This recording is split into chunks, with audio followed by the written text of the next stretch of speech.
এটা না পেতাম, আমি একাকী আমার পক্ষে কখনো আন্দোলন সংগ্রাম সফল করা সম্ভব ছিল না।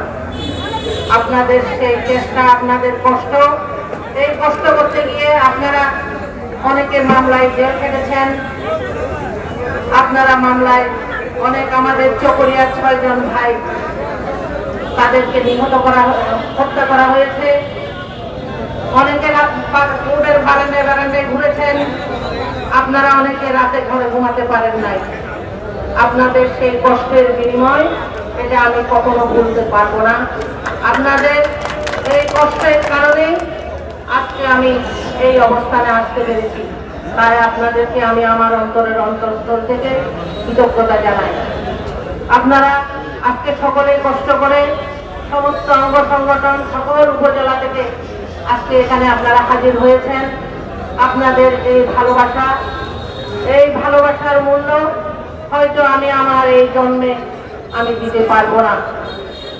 যদি কোনো পরবর্তী পরজন্ম বলে কোনো কিছু থাকে, সেই পরজন্মেও আমি আপনাদের কথা মনে রাখবো ইনশাআল্লাহ। আপনাদেরকে আজকে এখানে সবাই কষ্ট করে এসেছেন, সেই জন্য আপনাদের আমি ধন্যবাদ জানাই। এবং সামনে আমাদের অনেক কাজ রয়েছে, আপনাদের সবার অনেক দুঃখ দুর্দশা, আপনাদের অভাব অভিযোগ, আপনাদের উন্নয়ন আমাকে ইনশাআল্লাহ সবাই পাবেন। আমি 2-1 দিন পর থেকে একটু রেস্ট নেওয়ার পরে আমি আমাদের পার্টি অফিসে প্রতিদিন রাত 8টা থেকে 10টা পর্যন্ত আমি অবস্থান করবো ইনশাআল্লাহ।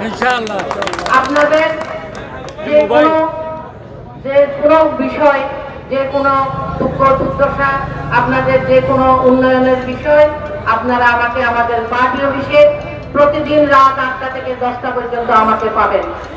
তাহলে আপনাদের আর আমার পিছনে ঘুরতে হবে না। আপনারা পার্টি অফিসে আসলেই আপনারা আমাকে পাবেন। আমি চেষ্টা করব আপনাদের কষ্টের যে ফল আমি দিতে চেষ্টা করব। আপনাদের প্রতি এলাকায় কি উন্নয়ন করতে হবে, আমাদের মহিলা মা বোনেরা কারা ফ্যামিলি কার্ড পাওয়ার যোগ্য, আমাদের কৃষক ভাইয়েরা কারা কৃষক কার্ড পাওয়ার যোগ্য, কাদেরকে স্বাস্থ্য কার্ড দিতে হবে, এগুলো আমি আপনাদের সবাইকে আমি সেটা চেষ্টা করব ইনশাআল্লাহ। আমরা কক্সবাজার হচ্ছে একটা পর্যটন নগরী। এই নগরী থেকেই আমাদের সরকার লাখ লাখ টাকা রাজস্ব পেয়ে থাকে, কিন্তু এখানে আমাদের কক্সবাজার জেলাবাসী স্বাস্থ্য সেবা থেকে বঞ্চিত। আমাদের এখানে কক্সবাজার হাসপাতালে কোনো ডায়ালিসিসের ব্যবস্থা নেই। ডায়ালিসিস করতে হলে তাদেরকে চট্টগ্রাম গিয়ে ঢাকা গিয়ে ডায়ালিসিস করতে হয়, সেটা অত্যন্ত ব্যয়বহুল। আপনাদের এই দুঃখ দুর্দশার কথা আমি ইনশাআল্লাহ মাননীয় সংসদে মহান সংসদে আমি তুলে ধরব। আমি চেষ্টা করব কক্সবাজার জেলা হাসপাতালে যেন ডায়ালিসিসের ব্যবস্থা করা হয়। আপনাদের এখানে কক্সবাজার জেলায় পানিবদ্ধতা রয়েছে এবং অনেক বেড়িবাঁধের প্রয়োজন রয়েছে। কক্সবাজারে একটু বৃষ্টি হলে মানুষ আর ঘর থেকে বের হতে পারে না। কক্সবাজার টেকপাড়াবাসী, পেশকারপাড়া এবং আমাদের বাহারচরায় যে হারে পানি উঠে, এই পানিটা আমি লাঘব করার জন্য চেষ্টা করব। আমি সশরীরে কি কারণে পানিটা ঠিক মতো যাচ্ছে না, কোন সুইচ গেটে পানি বন্ধ হয়ে গেছে, সেটা আমি সশরীরে সেখানে যাব।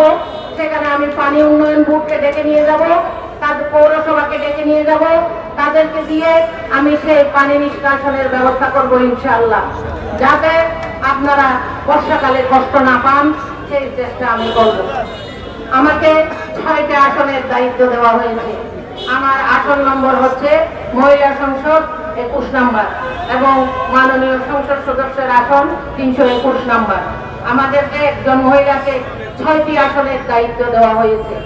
আমি যেভাবে পারি আপনাদের দুঃখ দুর্দশা, আপনাদের এই ভালোবাসার ফল আমি দেওয়ার চেষ্টা করবো ইনশাআল্লাহ।